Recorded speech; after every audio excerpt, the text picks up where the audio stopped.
Salut à tous, on se retrouve pour un nouveau type de vidéo très courte dans lesquelles je vais vous parler de petites astuces assez simples mais qui peuvent vous servir. J'ai pas mal de commentaires dans lesquels on me demande des petites techniques pour telle ou telle chose sur Photoshop.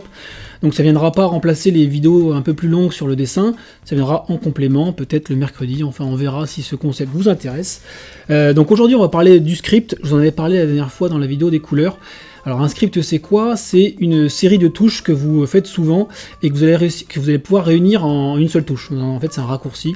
Et pourquoi? Pour gagner du temps. Parce qu'en général voilà, le fait de répéter ces touches là, ça fait pas mal de temps en plus. Donc la première chose à faire, ça va être de faire apparaître votre fenêtre script. Donc pour ça, c'est tout simple, vous allez dans fenêtre. Vous cliquez évidemment sur script, donc tac, voilà, il est apparu à côté du petit onglet calque là. Donc là, hop, script. Alors le script, comme il enregistre tout ce que vous faites, surtout faites les touches qui ne sont pas concernées par votre script avant, sinon vous allez enregistrer plein de choses qui ne servent à rien. Donc moi c'est la sélection, à partir de ce moment-là, je vais appuyer sur ce petit bouton là qui va permettre de créer notre nouveau script, donc je vais l'appeler remplissage. Voilà, vous si votre script désigne autre chose, vous l'appelez par le nom que ça désigne. Hein. La touche de fonction, donc ça c'est important parce que c'est ce qui permet d'assigner toutes vos actions à une seule touche. La couleur, bon, on s'en fiche, pas forcément important. Et donc là, vous avez vu que le petit bouton enregistrer vient d'apparaître. Ça veut dire que toutes les touches, toutes les actions que vous allez faire seront enregistrées. Donc surtout, il ne faut pas se tromper. Normalement, au début, vous allez peut-être vous tromper un petit peu, mais donc il faut vraiment cibler les bonnes actions. Donc là, moi, ce que je fais quand je fais une sélection, c'est que je veux qu'elle soit dilatée. Donc je fais sélection, modifier, dilater. C'est pour prendre tous les pixels en fait, parce que vous voyez que les pixels sont pas tous sélectionnés, donc en général je fais une sélection et je veux qu'elle prenne un peu plus de place, donc voilà, paf, ça prend un peu mieux.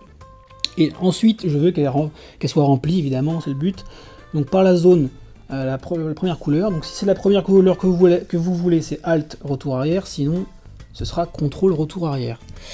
Voilà, donc ça, c'est rempli, et ce que je veux encore, pour m'éviter de faire une touche en plus, c'est qu'elle soit désélectionnée. Donc là, je fais CTRL, donc c'est soit sélection, désélectionner, mais si vous connaissez le raccourci, c'est CTRL, D. Paf. Donc voilà, ça c'est ce que je voulais. Maintenant, je fais stop, et mon script est créé. Voilà.